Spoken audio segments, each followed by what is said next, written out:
all the above. What does it mean to you? What does it mean to the novice or the person coming off the street that is like an end users that we deal with every day? I want to turn it over to you. First of all, let me say thank you, Ted. Always a pleasure talking to you. You know that. And Alysia, that sounds like one very, very busy woman. She's going places, that's for sure. Look forward to working with her and talking with her in the future as well. Streaming media, what does that mean to the end user? For them, it just means being able to get their content, be it movies, music, video, whatever the case, whatever it is, getting it on their personal device without necessarily having to be connected to a wire or without having to have that DVD right there, not having to have the file on a USB. They want to be able to get it there and connect to it somehow. It means to most people, I think. Gotcha. And I will say this much. When I think of streaming media, I kind of think of there's two different types.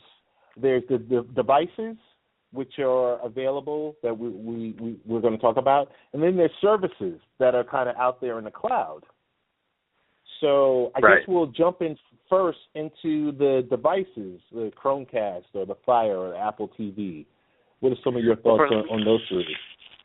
Let me say first, I did not get to get a hold of an Apple TV, but I got a hold of a Roku, so I'm still going to talk about all three. And I was able to we'll be talking specifically on the sticks, the small devices plug right back into the HDMI port on the back of your TV, and some stream different methods, but that they all have their own ways of connecting and getting that media to your device. So I guess I'll start with what they have in common. So again, these are all, we're talking, like you said, the Roku stick, the Google Chromecast, and the Amazon Fire Stick.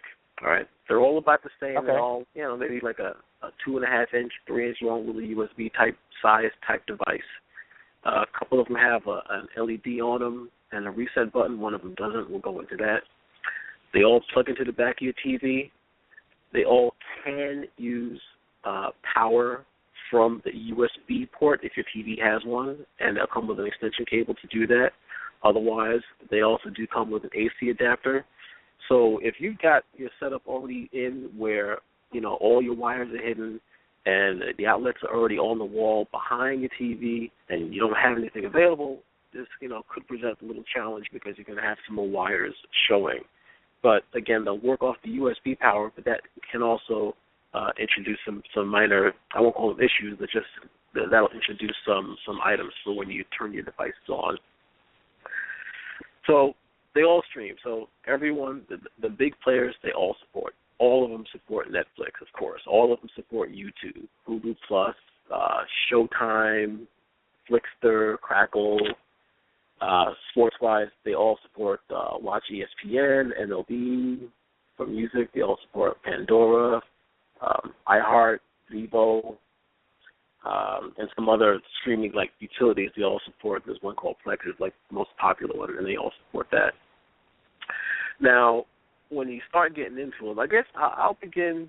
I'm going to work backwards. I'm going to work from what I got to say what was my least favorite to my most favorite. So for me, and that's not to say that any of them was bad. They all have their strengths. They all have their weaknesses. But for me, so we're looking at prices. Prices ranging from about $50 to $35. So there's not a huge price break between these devices. They all are going to say really about the same. I'm going to start talking about the Google device first. That's the cheapest one, price-wise. $35 is their MSRP. You could probably get it for $30 or a little less. One of the differences, the Google device requires that you have like an iPad, iPhone, another device available to push the media to the device. So it's almost like it's constantly streaming it. The Google device doesn't have a separate remote. You do it all from the interface on the device. And so for me, and again, this is just a personal preference, if you remember, there was another company that had mobile devices recently, a couple of years ago, and they were coming out with their own big playbook, but it required that you had to have their device along with it. This is the same thing. You can't use it without another device. Which means you're sitting there in your living room or wherever you're looking at your media, you've got your phone in your hand, you've got your tablet in your hand, and you're worse than me. I know if you've got your phone in your hand, that means messages are going to be coming in, phone calls are going to be coming in, and that's going to interrupt your few moments of enjoyment, that few moments of peace and quiet. So for me, that's an issue, but still, it works. It's not a deal breaker necessarily. One thing about the Google Play, and it kind of stands for all of them, let's just say that you have a lot of your media already stored in the Google Cloud. You're already using Google Drive. You're already using Google Media, Google Music, Google Video. This fits right in. Turn this thing on, let it download its updates, get the app installed, log into your Google account, and you have access to all your media right away. So it works. From that respect, it works really, really well. Like I said, it does have a little status light on it, so when you plug it into the back of the TV, it lights up so you know you're active. There is a button on it just in case it locks up so you can reset it. But this is all behind the scenes, so, when things are working, it's packed in magically and no one knows that anything else is going on. It's, set up on it was simple enough. Basically, they call it real plug and play, and it pretty much was. You turn it on, it throws the screen up on your TV. Of course, you have to make sure you've got the correct HDMI input selected. But throws a message up on your TV. You go through the process where it downloads the apps. Maybe it took them 5-10 minutes, and I was done. It supports all the YouTubes, Pandoras, HBOs, all the apps are there. Video quality on it was great for the native apps, where I did see some issues that what it does is it's pulling everything from the cloud. So it's not looking, even if you have media on your phone or on your mobile device, it's not going to take that media and push it and display it. It's got to pull everything down from the cloud. So, let me take it back a little bit. You can do that, but that requires you install some third-party apps. It's not a Google Chromecast native feature, or they don't have a native app for it. Which is kind of strange because you figure, all right, I'm casting from my mobile device. Why can't I just throw my picture up there? You can't do it.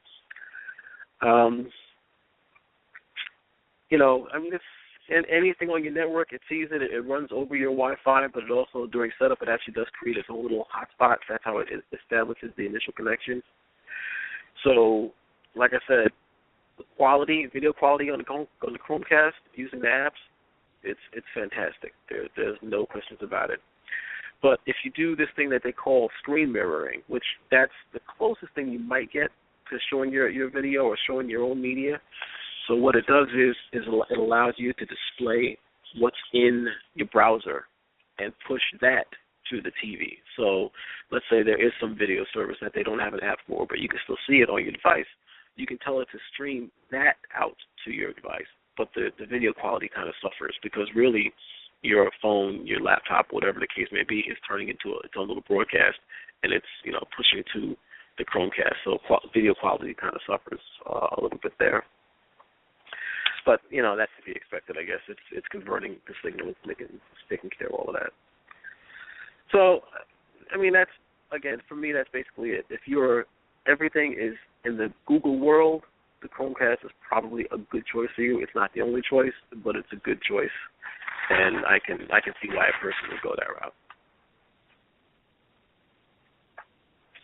Okay. So I just want to jump in because I can tell you a few things about our wonderful world, and Apple. The Apple TV is like $99 and probably the most expensive device because it's Apple, right? And they like to overcharge you. Apple. Yeah, they're crazy. But that's also because the Apple TV is a full standalone device. It's almost not fair to compare the sticks to that because that's even, the Roku stick is only $50, but that's also the price of their lowest end. Their lowest end, we'll call it mid-range device. You can get a Roku 2 for $50, or Roku 1, for $50, and then that goes all the way up to the Roku 3, which I'm going to say is $99. But don't quote me on that. I'd have to look at it. And that's different. There's more to it. The full-scale devices, more memory, more processing power. Gotcha. That's almost not a fair comparison there. But the Apple TV, I would say the same thing. If you're fully ingrained in the Apple universe, and that's where all your media is, and you've got your library of 1,000 songs you've purchased, and that's where in iCloud, go with Apple TV. It's going to do the same things that they have the same apps, all the big 10 or 15 video sources and streaming sources. You'll connect to there. You'll be able to display them, and the quality will be awesome. So there's nothing wrong with that either. So you're telling me if I'm drinking the Kool-Aid and totally just caught in the Apple ecosystem, it's fine. Because if I'm just all about iTunes Radio and iTunes Match and everything else, then I'll just be fine with it? You'd be fine with it. You can put on your black turtleneck and your horn rim glasses, your wire rim glasses, and you're good. I got to say, where it's kind of lacking is it's fewer apps and features than Roku. There's no games or cross-platform search, and it's just iTunes-centric from what I've seen with Apple TV. That's what it's going to be. Now, we're going down that route. So you mentioned the search, and if we look at the next two, the Amazon Fire. Amazon, nice device. It really is. It's closer. It's got a cleaner interface, and that's one of the things I should have mentioned as well with the Google device. It doesn't have its own interface, really. If you're not with your handheld device, there's really nothing you're going to do or look at or see on this.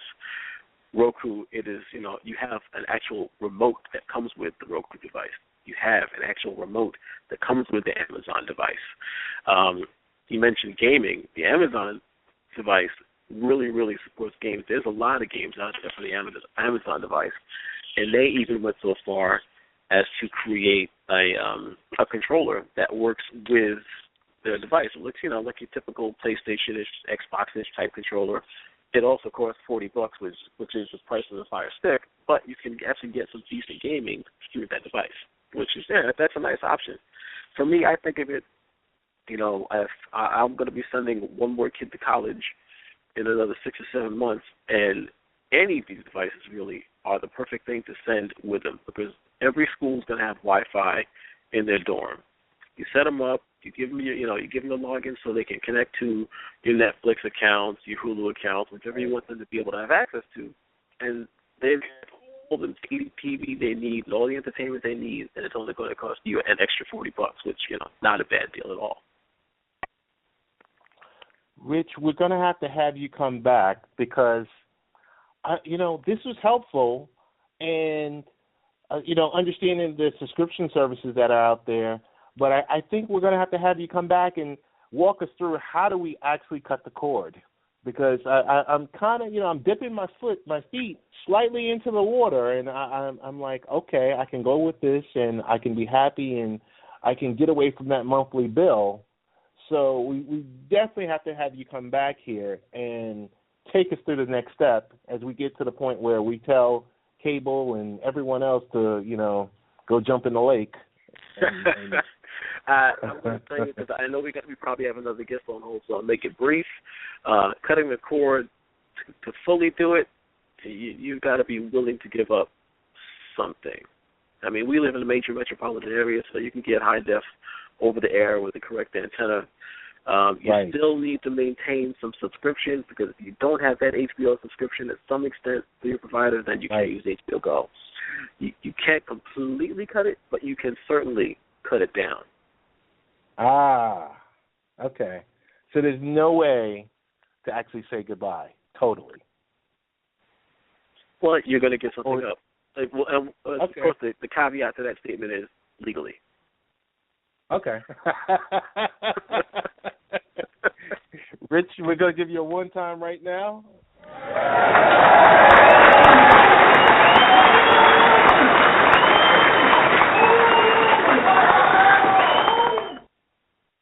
Rich, what's the best way to get in contact with you